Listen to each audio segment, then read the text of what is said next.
This is Missing Persons Uncovered, where we uncover the depth and complexities of a global pandemic. Every year, hundreds of thousands of people go missing worldwide.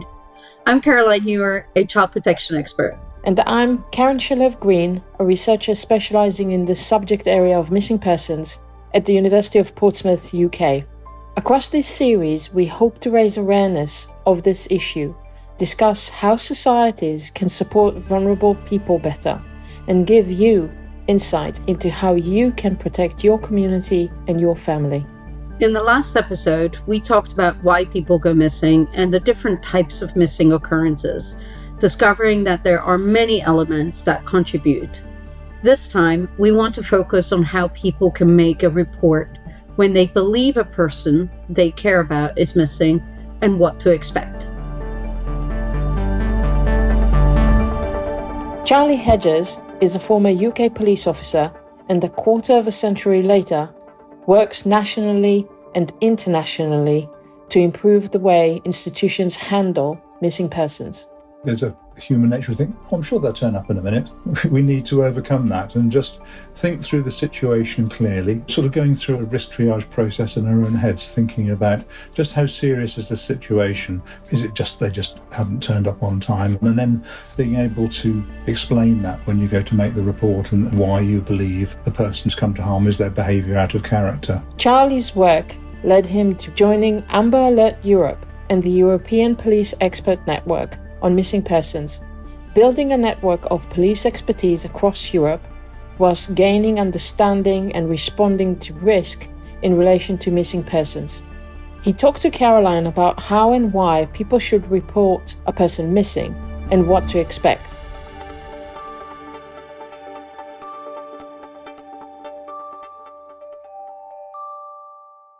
One of the things a lot of people are confused about when they see on TV series or movie is where someone inevitably says, please wait 24 to 48 hours before reporting a missing person. While experts know that's wrong, Caroline asked Charlie about his thoughts and what people should do in the real world. Yes, I constantly hope this has been consigned to the annals of history. Unfortunately, it keeps on popping up again. And it used to be fairly common practice that when someone was trying to report another person missing, they were told to go away and leave some time. They'll come back. But we know from the work that we've done over the many years and working on different cases, that actually creates a void where you miss the opportunity to respond promptly and effectively. And the longer you leave it, the further person can travel, the more complicated the case is, and the more difficult it is to respond. So it's really important to forget that myth. And if there's someone that you're really concerned about who is not where they should be, then it's a matter to be reported as soon as possible. How can we explain that you shouldn't be scared of making that report and why? Yeah, I completely understand why people find that difficult. It can be intimidating to go and speak to the police. They're an official body and some people are a bit nervous about that. And then also there's a human nature thing. I'm sure they'll turn up in a minute. We need to overcome that and just think through the situation clearly. It's easy to panic and take all the wrong actions. Think through it clearly. Just think first of all about where the person might be. And we're sort of going through a risk triage process in our own heads, thinking about just how serious is the situation. Is it just they just haven't turned up on time or what's going on? And then being able to explain that when you go to make the report and why you believe the person has come to harm. Is their behaviour out of character? The challenge for many in that situation might be whether they should go looking for the individual before making a report or trying to do both in conjunction with each other. Charlie acknowledges it's a difficult judgment call, balancing an amateur search with reporting the missing person to authorities. Is just trying to evaluate just how serious and urgent you think the situation is. Yes, by all means, have a look around, maybe ask someone else to do it while you're undertaking the report. Ask your husband, wife, brother, sister, whoever, a friend, can they just make a few phone calls, check on a few places just to see if that person is innocently delayed or what have you, while you carry on and make that report. And yes, the police will want to ask lots of questions about why you think this person is missing, and the better prepared you are, the better. But don't delay so long. Don't spend so much time going through that process that it delays the response. You have to look at the circumstances at the time and try and juggle the two priorities. And I guess it also depends on the vulnerability as much as we know about the person, because if we know they have dementia or they're a young child, they're probably more vulnerable and at higher risk to encounter some kind of crime or victimization, whereas a healthy adult, in the lack of best terms, has less vulnerability in that sense. Yeah, absolutely. There'll be a whole range of factors come into play. I mean, an otherwise fit and healthy person who's gone out for a walk and suddenly the weather deteriorates as a blizzard and freezing conditions, then your concern inevitably is going to rise, and that's going to increase the risk of harm. So yes, young children, people with dementia or other things that are liable to make them wander off and get lost. And looking at this from a slightly different aspect as well, if you know someone who would have that potential for going missing because of health issues or their age, or if you're on holiday somewhere with your children in a strange area, have a bit of a plan in your head. The chances are this isn't going to happen. But if you've got a bit of a plan as to what to do, an agreed plan with the family about making contact and meeting together, or if it's someone with dementia or other condition that's making them vulnerable, just prepare and make sure you've got a recent photograph, write down some information about that person that's going to be immediately available to assist the police. Let's take a step back though. Whilst it varies in different countries, who can make a report in the UK? Is it just family member or a person that's responsible for the other person? Or can it be a friend or a teacher? Charlie's answer is perhaps surprising. It can be anyone. If you have sufficient concern for someone that they're not where they should be and there's a potential risk of harm to them, anyone can make that report. Inevitably, the police will want to talk to family members and cross-reference what it is you're saying. There are different responses. In many countries in Europe, people would not think of picking up the phone. They would always go to their local police station to make a report. That is just their standard practice. In the UK and many other countries, it's more common for people to phone and have that initial conversation. And whether that's on a normal phone line or whether it's on the emergency line will depend on the circumstances. Obviously, if you have a 4 or 5 year old child who's wandered off and they can't be found, then that's much more of an emergency than someone who's older and more able to look after themselves, who's gone for a short period of time. So again, that's judgment is about the potential harm to the person and the speed of response. I guess it also depends on where you are, because in some places the local police is maybe 10 miles away, so it makes sense to use the phone. I guess once you get there, what is it that we should be expecting from the police? As I said, a lot of times we're scared to even walk into a police station because we feel like either we're going to get blamed or we're going to cause more harm or more disruption than there needs to be. So what would you say to a person that's scared or that is unwanted to go into the police station? What should they expect when they walk into that police station and making that report? Yeah, I mean, they shouldn't be scared because law enforcement are there to help and support people, as well as the harder edge of policing around detecting crime and arresting people and what have you. So they are very much there for support. And whatever way you approach it, the organisation with the primary responsibility for finding a missing person is the police, and they are the best agency to talk to, and would always encourage you to go and talk to them and explain the situation. If you can, think through what you need to say, think about descriptive information about the person you're reporting, just why it is you're concerned, and be prepared to be questioned fairly thoroughly, because the police, first of all, need to confirm that what you're saying is accurate and true, which is not a disbelief of you or a judgment of you, but they need to be able to understand the circumstances fully. And then they will be asking for a lot of information, descriptive information, a photograph if possible, and then they should be making their own assessment of the severity of the risk to the person and how quickly and in what manner they should respond to this report. And whilst the advice would always be to contact the police first, the 116,000 European hotline through Missing Children Europe organization is just one example of charities working with authorities, as Charlie explains. I'm sure that most people who are listening today will have lost sight of somewhere, someone's failed to meet them, and they just haven't been where you expect them to be. And you have a sense of unease, which grows and grows as time goes past. So if that's gone to a day or more, that is really, really difficult to deal with. So support and help is important.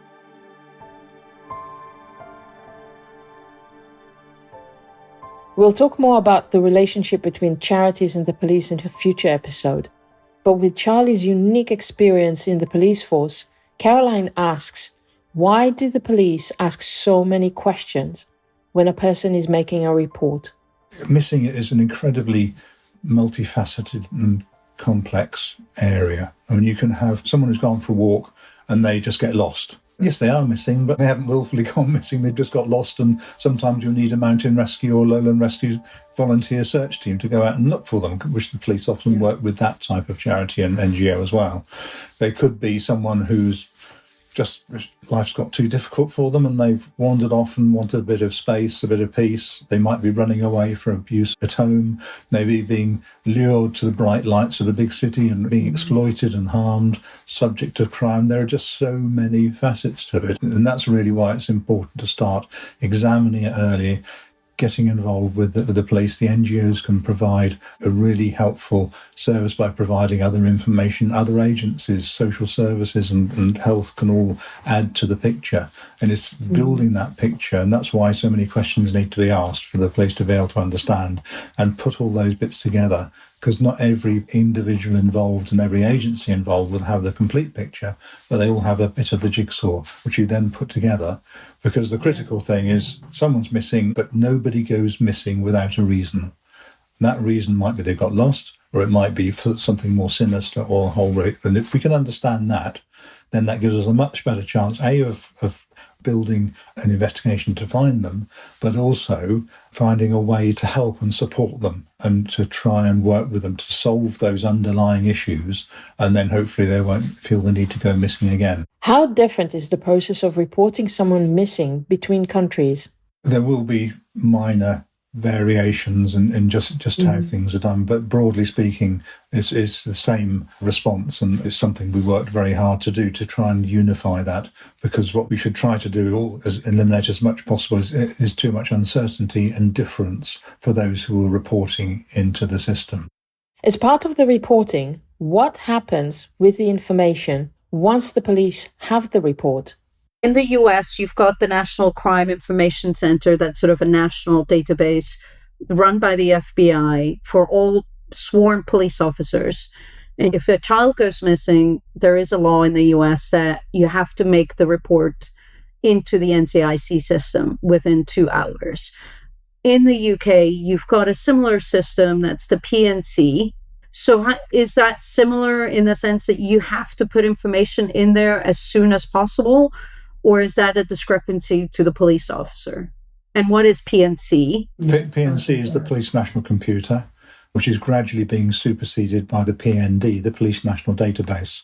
So it is a national database of a whole range of things, from missing people to crime to stolen property and so on and so forth. And yes, all cases should be notified on there as soon as possible, and certainly no longer than 48 hours. And there are certain, in Europe, you've got the SIRENE or Schengen Information System, which does the same thing across all European countries, because we know that people travel and move around, and it's important to make that information accessible for when a police officer sees someone they're concerned about, and they can make a check and find out whether they're missing or wanted or what have you, and to be able to intervene and take the right action. And then also, on a worldwide basis, sitting over all of that is Interpol, an international database where cases of sufficient severity are entered into that. They can be checked anywhere in the world. Yeah, that's a great point, because there are different systems. You and I have done trainings across the world in different places, in Caribbean as well as in Asia. And we've seen that not many countries actually have this kind of national police system that allows them to share the information. But I think it's important that there is one so that a police in one jurisdiction can know what's happening in another jurisdiction, just the basic information. Because as you said, the traveling today is easy. So unless we share the information, we really can't know and help the person that is missing in that respect. The difficulty is also, of course, then sharing that information. So you want to share enough information, I guess, that allows the police that are on the street to recognize the missing person and then know what to do with an action. So in what could be described as the real world rather than the portrayal in movies, once a missing person report has been made, what should someone expect as the next step? First of all, there will be a different response to different cases, again, according to the risk and urgency. If you've got a very young child who's gone missing in circumstances, with bad weather conditions or in a particular location, then you'll get a very, very rapid response because everyone knows there's a need to get out there, and that will probably override everything else. And there will be other circumstances with other people as well, again, very elderly people, or it's that initial assessment. And so if it's determined, it will go to the officer who's in charge at that time in that police district, and they will make a decision. I want every resource to go out and look for this person. It's really important because the longer we leave it, the further it gets away, and so on. Others will take a bit longer because there needs to be more investigation and evaluation. So the initial report you make is basic information. It's then moving on to check that information against not about disbelieving what the person reporting is saying, but often that person, even if it's a mother and father, they don't necessarily know every single facet of what's happening in their lives, particularly when they get into their teens. So often you get the better information by talking to their friends. You need to go to the school. Who is their best friend? Sometimes it's necessary to go to the house and make a search of the relevant areas within the house where that person lives, because they need to look for information about that person to find out what's going on. So that's driven by the supervisor in charge at that time, the assessment of the case and determining what are the right resources to be used to move this case forward and hopefully to locate the person as soon as possible. Earlier on, you mentioned that a person can prepare for another person to go missing depending on who they are and the vulnerability. So let's talk a little bit about that preparation. It's like, what do you think our listeners should know? How can they prepare for the worst case scenario if suddenly someone in their life goes missing? How can they prepare for that? What should they be aware of? Because it's going to be a chaotic time no matter what. In the UK, we have something that's called the Herbert Protocol, which most police forces follow. It particularly relates to people with dementia and Alzheimer's and who are sensitive for going missing. And that's a descriptive form about the person, their habits, where they're likely to go.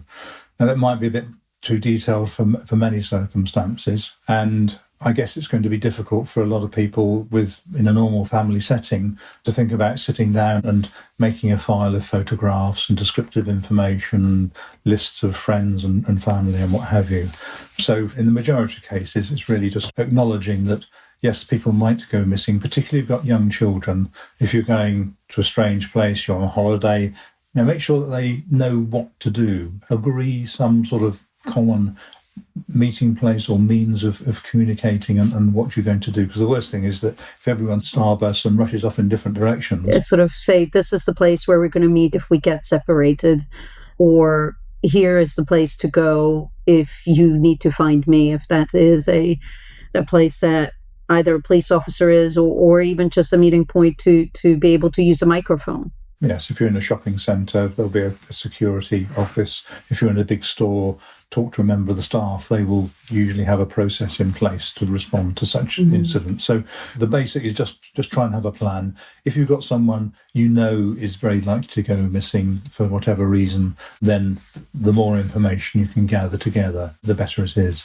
That just takes me nicely to something that's been running through my head for the last few minutes about, for someone who's not used to this area, where do you go for help? What do you do? What does it mean? And I mean, there are a lot of organisations out there that can help. Even though that I've been involved in this for 26 years, I still sometimes struggle to know where to go. So, launching a new website, the Missing Persons Information Hub, it's mpih.org.uk.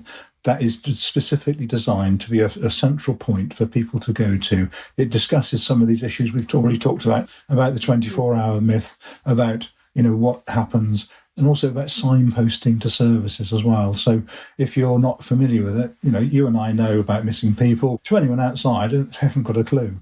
So you can go there and look and see what is relevant, and you can link and get the information. There's lots of useful stuff out there. Hopefully we've started to dispel some of those myths.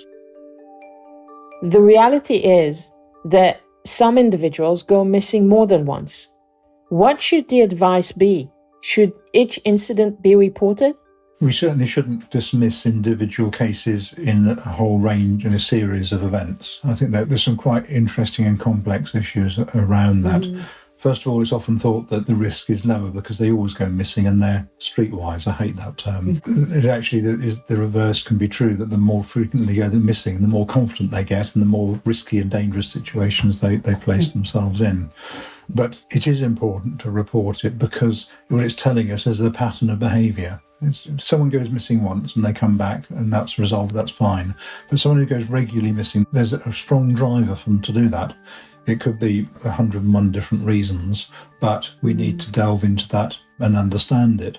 And it's challenging, but we need to be able to intervene in that series of events to try and stop it from happening. And you can only do that by spending some time talking to the person and trying to find out what's going on and understanding the reasons, what's causing that distress in their life. So it's a difficult issue, but it actually can indicate some much more serious issues. So it needs to be properly investigated and understood.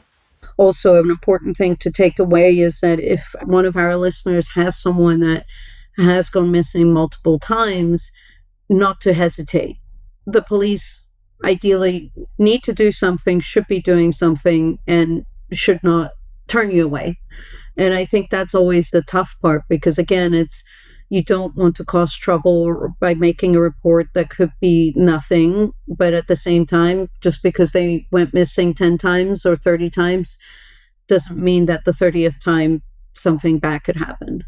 Yeah, I mean, as an experienced investigator, I'd make some assessments, some judgments about that based on the information and gather the information and make a determination about what is the right process. For a family member, they don't have the benefit of those years of experience, so you have to report it and take it forward. So I really appreciate you coming on to the episode for us and talk a little bit about the missing persons reporting mechanism and also the wider range of missing persons. I'm sure we'll bring you back for other episodes on different topics with your expertise. It's always a pleasure to have these kind of conversations. So I really appreciate it. Thank you, Caroline. It's been a pleasure talking to you. Thanks for joining us for this episode of Missing Persons Uncovered. Next time, we'll be joined by Carlos Skippers to discuss the complexity of a missing persons investigation. If you'd like to find out more about our work and any resources we mentioned in this show, you can go to missingpersonsuncovered.com.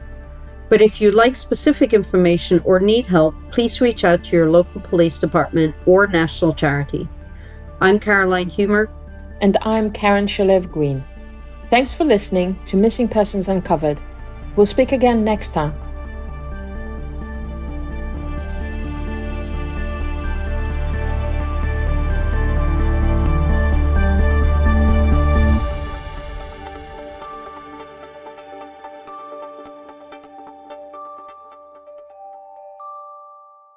This episode was brought to you by First Factory, a software development company built on honesty, integrity, and quality. They have committed to building technology solutions to help in missing persons investigations.